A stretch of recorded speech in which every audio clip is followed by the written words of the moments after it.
Good morning. Thank you very much for keeping it locked on SpiceFM from wherever you are around the country, whether it's Nairobi, Mombasa, Nyeri, Nakuru, Eldoret, Kisumu, or Malindi, or throughout the world on SpiceFM KE, YouTube, and Facebook, and those who are now joining us on KTN Home, where we are live until the top of the hour. This is Kenya's biggest conversation, The Situation Room.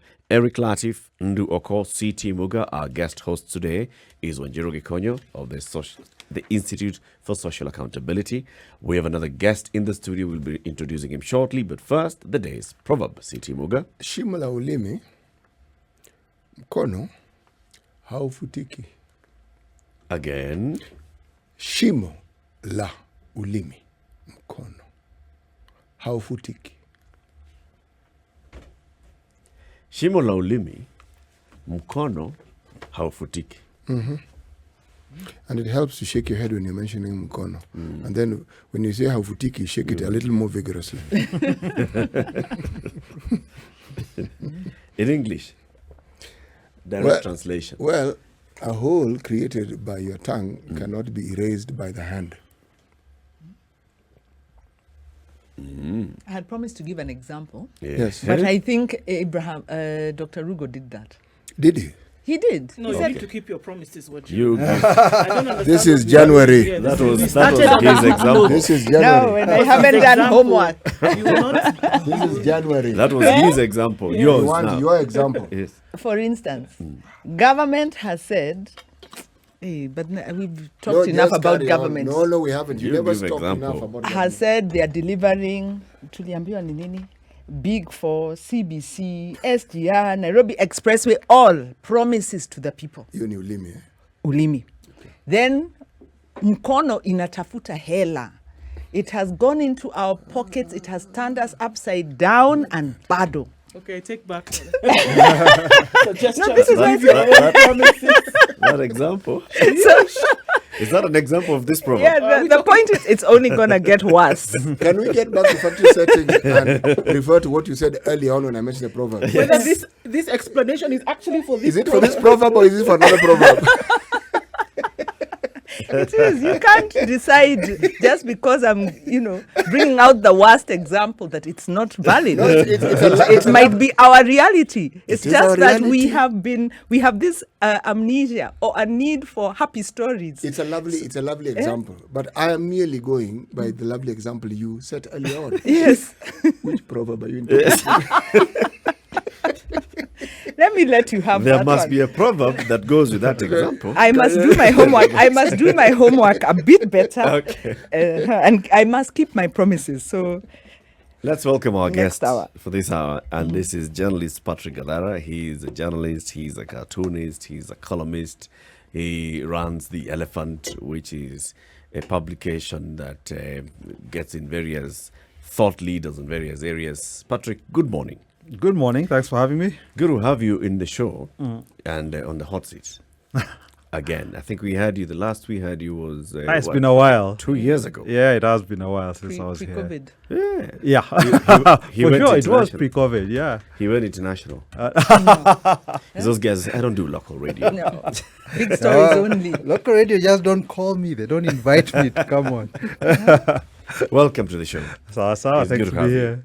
Great to be here. We want to have this conversation based off of what you have written about before, what you've tweeted before, what we have seen in the public domain, people having, these debates. We have increasingly seen serving and retired military officers joining civilian ranks in the public service. Yesterday we hosted one here. She's a serving colonel. This is Colonel Alice Mate. She's the director of the Asset Recovery Agency. She came and explained to us very well what the ARA does and the mandate and the job that they're doing. We know, of course, starting from the highest, we have a lieutenant general who is running, he's the de facto governor of Nairobi. Right? And this is General Badi. We have a brigadier who is running the Kenya Made Commission. And this was through the order of the president to transfer the functions to the Defense Ministry.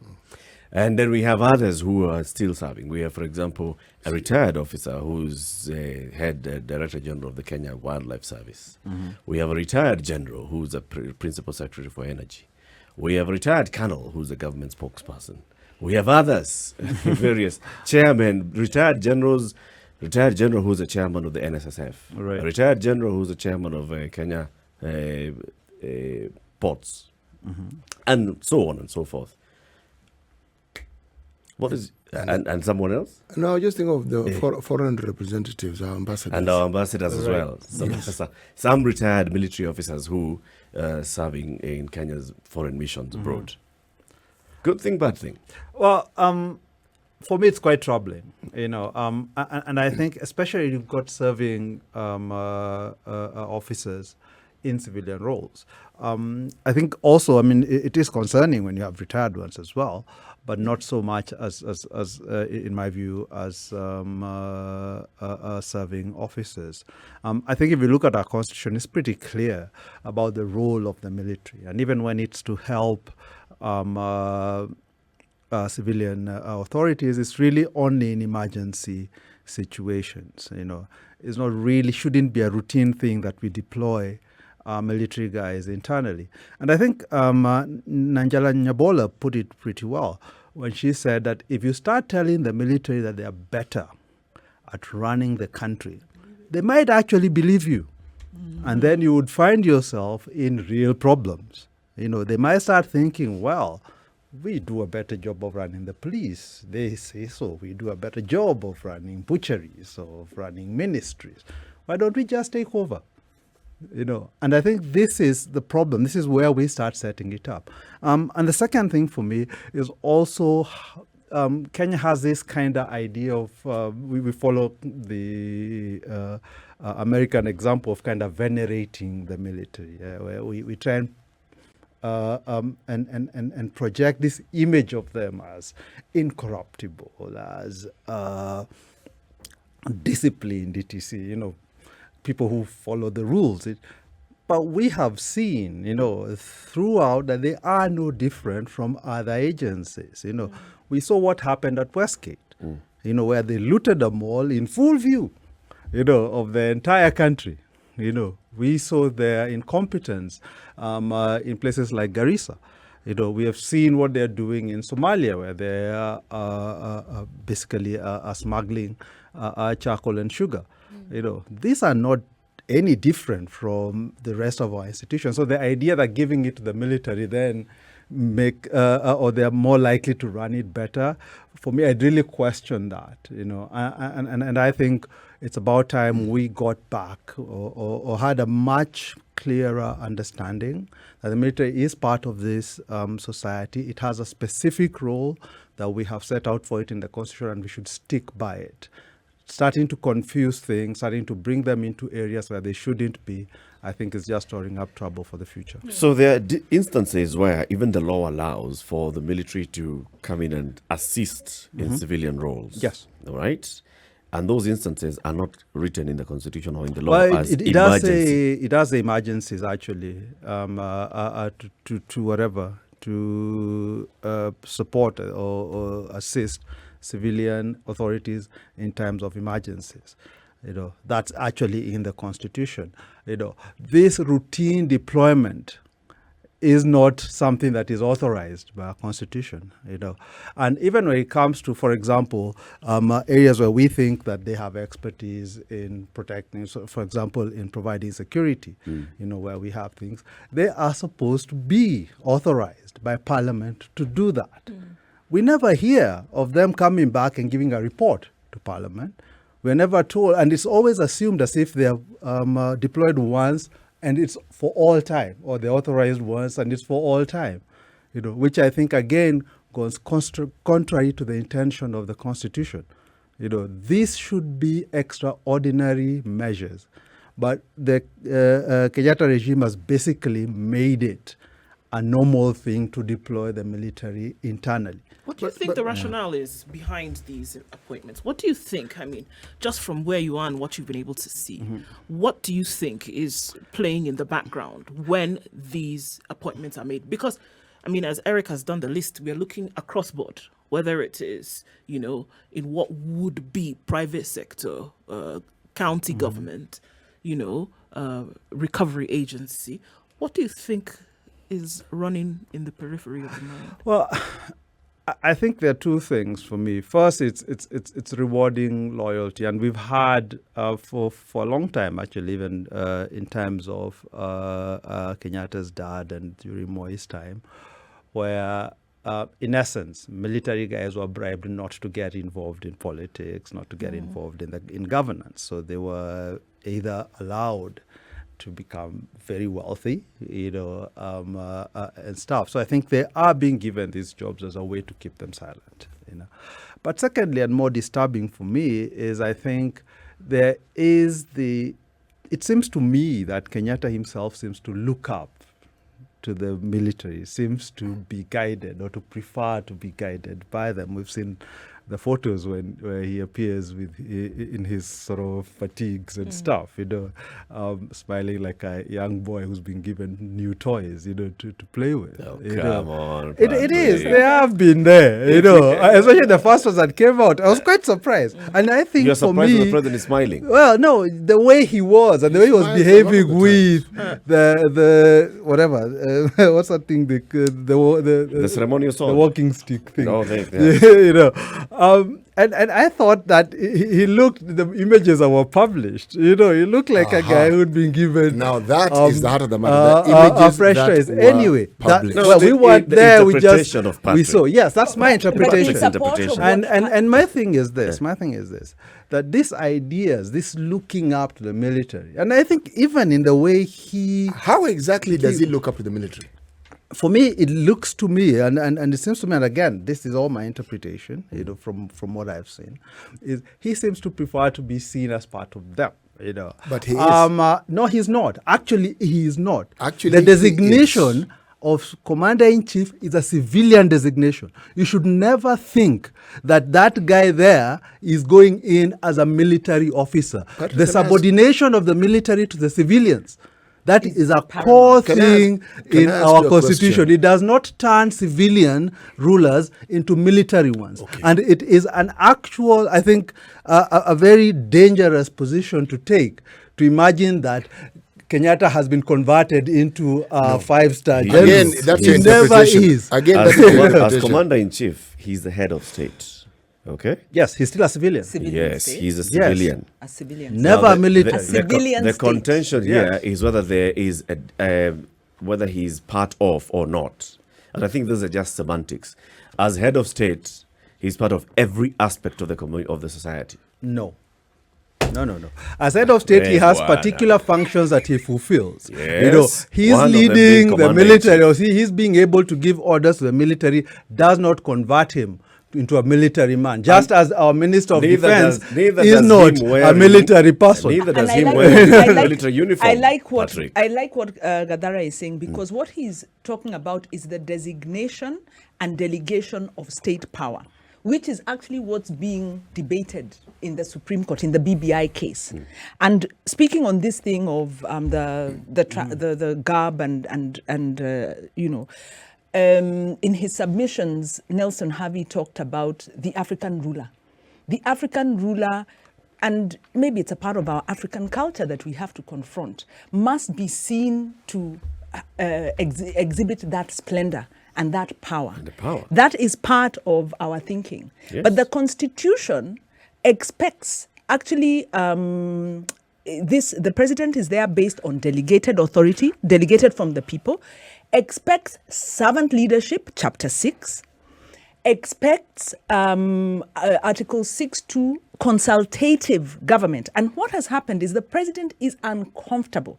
And from the very outset, the how do you know this? the president spoke very clearly that this constitution makes Kenya ungovernable, because he couldn't understand how his edicts could then be challenged by court, or he could be checked. So we have a president actually who is uncomfortable with a constitutional, deliberative, consultative democracy. And that is why you How see... does that affect How or does that tie in with these a appointments? president of- appearing at a military function or a state function wearing military No, regalia? we are not saying he cannot Nothing wear. bars him We from doing cannot that. say nothing. We are not saying he cannot wear the regalia. That was a comment about the exhibition of authority. No, but his action, the point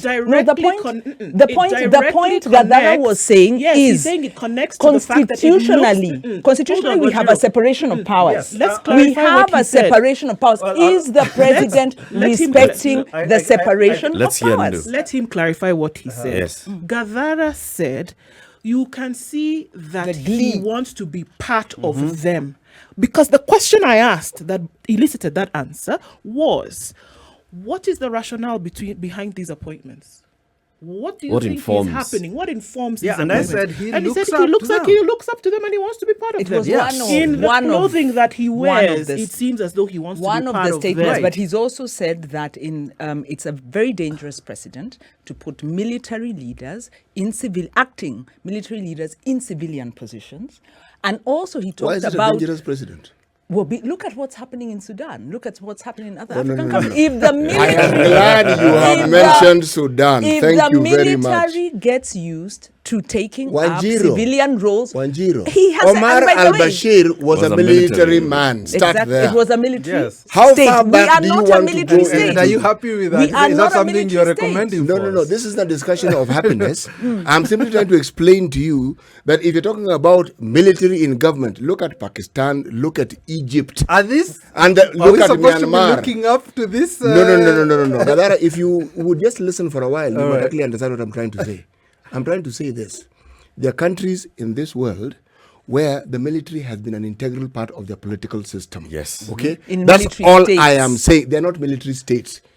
They are civilian states. Turkey is not a military state. Yes. A militarized state? But let's look... Actually, again, the role of the military in Kenya is defined. Exactly. This idea that, let's look at Sudan, let's look as if because they do it, it's fine to do it here. Actually, That's- it we're isn't saying fine we are to do not. it. It's just that You that know, is it- what that they it have. happens. We it are happens. a democratic Let me state. read the governed by Constitution. the separation Let me read the of powers. Constitution. Article 241 of the Constitution, establishment of the Defense Forces and the Defense Council.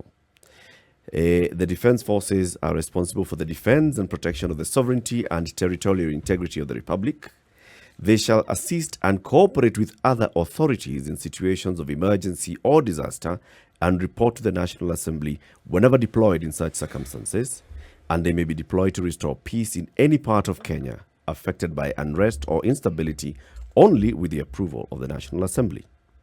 And then we go into the composition of the defense forces to reflect regional and ethnic diversity, and we establish the Defense Council and what the council does. So you see the Supports what Gathara emergency is there. When we deploy Emergencies them and disasters. routinely, And we are reporting to not Parliament. in accord with the Constitution. But to go back to what we were saying before, for me, we need to maintain a serious distinction between what's civilian and what is military, and between the roles of the civilian authorities and the roles of militaries, of our military.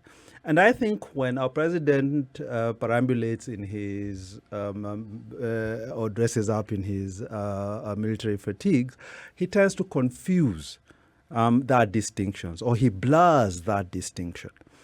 He tends to present himself, or attempts to present himself, as a military officer, which he is not. And I think it is really, really important that we push the point that, no, you are not that. We did not hire you as that. We hired you as a civilian to oversee the military, not to become part of them. And I think there is a real and abiding concern. It's been with us since the 70s. About how far the military can go. They have attempted twice to take over government here. It's not that it can't happen. They have tried it twice, and luckily failed twice. Okay. There are countries that have not had that that good fortune, and we've seen what's happened there. So let's learn from it, and let's be quite serious about keeping the limits. The constitutional limits that are provided for the military, and trying to enforce them rather than sort of glossing over as if these things don't endanger our republic. But this question hasn't been answered yet. Until now, my dear.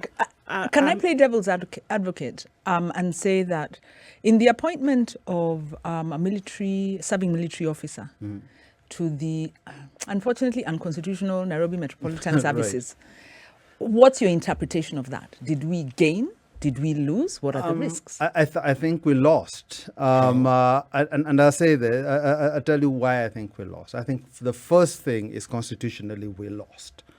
You know, and I think that, again, as I said, the distinction between civilian roles and military roles and blurring those is problematic. Secondly, it's about a central government takeover of a county government. You know, I think that the whole idea behind devolution was that we don't end up with central government running everything, but then we open the door and say, well, they can create a metropolitan ministry when they feel that the county is not being run as how they like, and take it over, you know, over the objections of the sitting governor, who's the one we have elected to run it. You know, I think that's problematic. I think the third thing, which is, and lots of people will be saying, well, but they did do particular things. They did clean up Nairobi. They did build walkways. They did do things that the civilian authorities weren't doing. Then I would ask, how far do you want to take that argument? You know, at what point can't they say, well, we think we can do a better job than Kenyatta, so let's take over? You know, so it's really important. That's the door you are opening. It is one officer who is currently serving in the military who came in as the Director General of the Nairobi Metropolitan Service.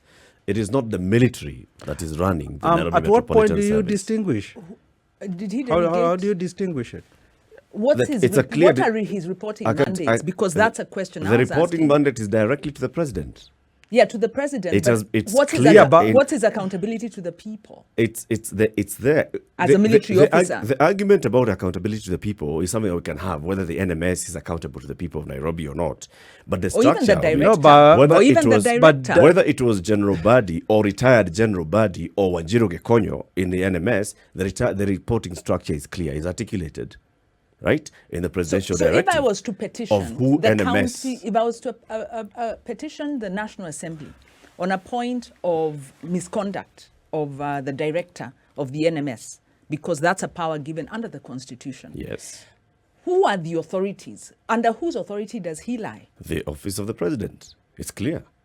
The NMS is under the presidency. And where is the military in this scenario? What are the disciplinary proceedings that he is subject to? This is the Situation Room, Kenya's biggest conversation on SpiceFM, on KTN Home, and online. Eric Latif, Nduoko, CT Muga, Wanjiru Gekonyo, and Patrick Gathara. We are talking about military officers taking up civilian roles. So you're asking, for example, with specific example of NMS, the reporting roles and all.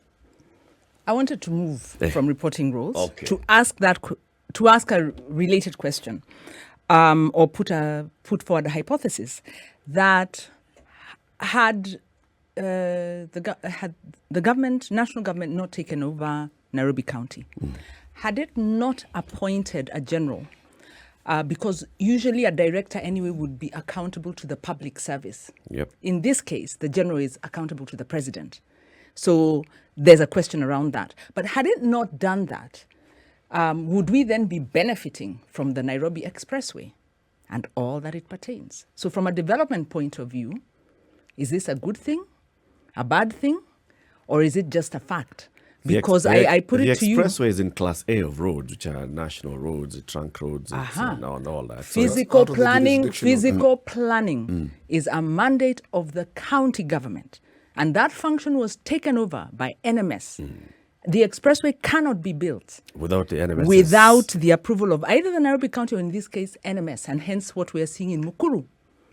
So what I'm putting to you is maybe it's beneficial. Maybe we need the expressway. Maybe we need to remove residents who sit in the way of development. You know, maybe we need to do that. And maybe we needed this whole process. Do maybe we have it's a examples of countries where something similar to what we see in Kenya has happened, where you've had a president appointing military officers, and that has gone south? Or has even gone north? South is usually considered to be the terrible bit. Yes. So, do we have examples of countries? The examples we have is of the military taking over. Yeah. So they are in charge. But And do we have examples? The reason why I'm asking Of this question cooperation, is this. The point that you and Patrick are pushing so energetically makes sense. And it makes sense because we have examples on this continent where the military took power and simply never left. What they then did, they morphed and pretended to be civilians, or they got into civilian life and were considered civilians, but they were military people. Now, the question you want to ask is, when they were then running the governments into which they had been elected, were they running it as military officers or as civilians? Or as a democracy? Yes. How different is the running of the government from civilians who'd never been in the army running it? And when you're doing development projects, like we are seeing, is it different when you have this military leader responsible from a point of view of the direct constituent power of the people? Are they more likely to be held back and say, "Hey, we need to negotiate"? All right. Let me come to Kenya, since I'm hypothesizing on the continent. I mean, Okay. to just answer your Go on. question. Yes. I suppose one could look at places like Uganda, where you do have the military running quite a lot of things. The argument there might be that, well, look, Museveni came in as a military commander, but he's run for elections. So one could say he is quote He's unquote a civilian. Or Rwanda. president. But they have military running things. Lots of staff being appointed to head departments, etc. Yep. I don't think it has particularly worked well for them, and I think the fact that you see it is so easy to clamp down on opposition to the government, etc., has a lot to do with the fact that the military essentially still holds the reins of power, even under the guise of being appointed by a civilian president. I think we really have to be careful about where these when military guys are taken out of what are specifically military roles, the roles we train them to do, to start running our countries. For me, it is a big problem. I think you might not, I suppose one could argue that, well, it's one guy being taken here, it's another guy being taken there, but you are opening doors that you might not necessarily be able to close. Okay. I think we also create this military thing to be this guy, this genie that must be in a bottle. Because if it comes out of the bottle, then it will definitely is going to be rogue. So, Or is likely to? Gathara, it's definitely going to be. I think the But first... It's a is it really? dangerous precedent. Yeah, it is Probably. dangerous. But- Number but- one, Only time will tell, Eric. Exactly. And History- is there Yeah. anything wrong with History experimenting tells both us. ways? Yes, History there tells us is. we should be concerned. But in our case, only time will tell. That's But a the very question I dangerous asked, place. do we have countries where something similar to what we're seeing in Kenya has occurred? worked. And the And it doomsday worked. prediction that Patrick here is is giving has hell-bent actually on happened. pushing, have we seen it happen? He's Where? giving us an example of Maybe- Uganda, neighboring Uganda, where the same thing, a civilian president, a civilian elected president, Former military. former military, Actually, no. yes. Former military, fine, Actually, but he's no. a He was civilian. not former military. He was This man was a military. civilian who led a guerrilla war. So Right. if you want to call him a military person, the people you're talking about Call are him fighter. career military people. Well, actually... So we have military people in government in Uganda. Has it gone south? Has it not? And what stops us from even saying, let's experiment? well, two things stop Let's- us. let- I think the first is the Constitution stops us. So you want to change the Constitution, let's have a discussion about changing it, and the things we need to go through. The second thing that stops us is history and what we have seen militaries do, on our continent. And the thing is, if your experiment goes south, the cost of that is massive. I'd like to question that. And you've got to be careful. I want to question that. Is that's this an experiment? The history. Is it an The history experiment? that you're He's saying. saying, can we experiment No, with it? the That's history what I that was you're saying. responding What to. history are you referring to? Where the military was first appointed into executive roles in government and then they took over government. What example? No, is this? I'm saying that the history, So we don't have a of history of military, military overthrowing running. a civilian government. Yeah, but to exactly. be fair, And but- my point Across is the globe. this: is you are opening a door, to getting there, and that's my thing. I is- think the only thing we can do at this point is one, look at the law, and I think that We we've agree canvassed on that. that quite well. Yep. That constitutionally there are problems here. Maybe even administratively, when you look at the lines of reporting, there may be a problem. Public Yeah. service vis-a-vis a military officer, that will be a challenge. But now when you get into the realm of looking at the risks, I think all we can do here is hypothesize. We may become the example Yeah. of where We a can be the- democratic government of its own volition brings in the military Works with the into military. key installations. Who are You know, citizens of that What republic. do And- you think And the they work. rationale was behind hiring these people or appointing them into these positions? Do you think it was a moment, okay, I have some people who are sitting in military and they've done nothing, let me put them into these positions? I'm going back to that. I like that Why question. do you think it was done and continues to be done? How would in you that answer I that like question? that question. How would you answer that question? What do you think? That perhaps there is reasoning behind this. That okay, here are things that I need to be done, that we as a country need to be done in a certain manner. And here is somebody who has been able to work in this sector with a particular track record. How about we see if this can work? And then in a short time, look at the turnover that you've seen. Look at Kenya Meat Commission, for example, and the statistics that we've been given in the short time. Is it possible, even with the other side of it, is it possible to look on this other side and say, hold on, it's possible that this could actually work? And that's why I'm asking the rationale. Must as I the was saying- rationale, Patrick, only come from a negative stance or a position for of this, fear? from where we stand, it of necessity has to come from a negative one, because from ab initio it is an illegal thing they are doing. It is an unconstitutional thing they are doing. Now we can ask, why do we have this bar in the Constitution? Because if they wanted, the people who framed the Constitution could have said, well, actually it doesn't have to be a situation of emergency. Actually, they didn't do the that. situations you refer to were all emergencies. Well, not really. They were all emergencies. Kenya Meat Commission had gone beyond collapse. It was in a completely different extraterrestrial state. I think we are getting Nairobi County was going not just south, was a south, disaster. south, south.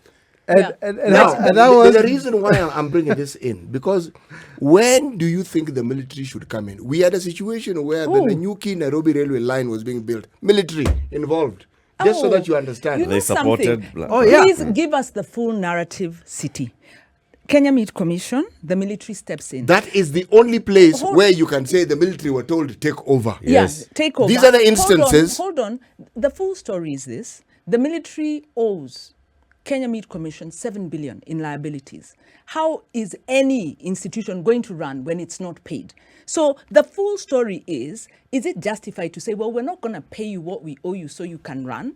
And there could be a Just take problem. over. Hold on. And there could be a problem Well, because... that's part of the no, story no, no. and one side Excuse of me. the Let me story. finish. Let me finish. Because and there could be problems in the way the parastatal is run, because we have a problem with parastatals, and we were talking about this earlier, about interests. So if there are interests, you deal with the interests, you don't bring in the military.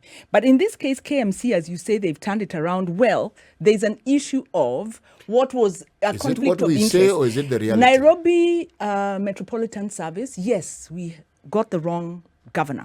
There's nothing wrong with him. It's just that he couldn't manage Very what he poor had been leadership. given. No, Yeah, but in the first instance, if you remember the point I made, the failure to implement Chapter 6 has allowed candidates who should not be on that ballot, Wanjiro, if Should you're not talking about be- Chapter should 6, not even be on should the we talk ballot about the to ascend implementation to of Chapter power? 6, or should we talk So- about the watering down of Chapter 6? So what I am saying, by And how the, does the, the military the solve solution to failure to implement the Constitution is not to hand over positions to the military. So I take it Yes. to you, the reason why these military leaders are being appointed is a failure by the president to run the civil service. So the failure, by the way, is the president's leadership style. You know- and And this capacity.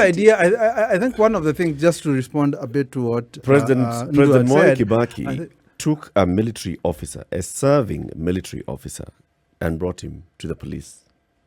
was that a good thing? Was it a good thing? How did it work? Was it a How did it failure? work? Was it a failure Yes. by Yes, President it was. Kibaki It is. to It was run an the civil abject service? It is. failure. The police It was are an not- abject failure. Let me ask you, I don't- are the Yeah. police part of the disciplined forces? The police are not part of our military. Defense That's forces. where No, you're headed. You see, They're not part of They're our not. defense forces. They're not part I of our understand defense full forces. well, but are you telling me that somebody cannot be seconded? We do not have the capacity You and the should rules not. by which. You No, should no, not- no. Again, And- if and you it say was there an is, abject show us where failure. it You know, is. you Where are- are Even- these rules that allow it? Why And is it even that- if, You know. even if we were to argue to answer the question, where have we seen it work? In the case of that appointment, it was a cautionary tale. It did not work. Yes. It disrupted the line of promotions and ascension and authority. So there was discontent within the police. And then the style was so abrasive. Even things that were working stopped working. And don't forget, this Consultation is with a guy stakeholders broke that, down. that is Indicted your interpretation in This of the is what ICC documented. Even for if killing documented. Kenyans. So It's documented. Okay. So there was an issue that we raised earlier. It's how the military can then be deployed and how it cannot. So we can say that constitutionally, if we were just to read directly with the letter of the constitution, that it appears that the military has been the routine involved. deployment of military officers, I think, is contrary to the to the intentions of the And that's where I want to ask: is it deployment of the military or is it seconding of an officer? I think Are it's, they the same? I think for me, When we see Lieutenant General Badi running NMS, is it the military that has been taken to run affairs of the Nairobi City County, It's a good I think so. or is it an I officer think you of the cannot military who's been? distinguish. When we see whom does Alice he Mate, report? Colonel To whom Alice does Mate, I don't think you can report? But then who distinguish. Does Cannot- he report to the public service? But who Colonel reports Alice to Mate, him? for instance, here serves in Lines- an institution that has been established by an act of parliament. Everything in the management of this is within that law. Colonel Mate's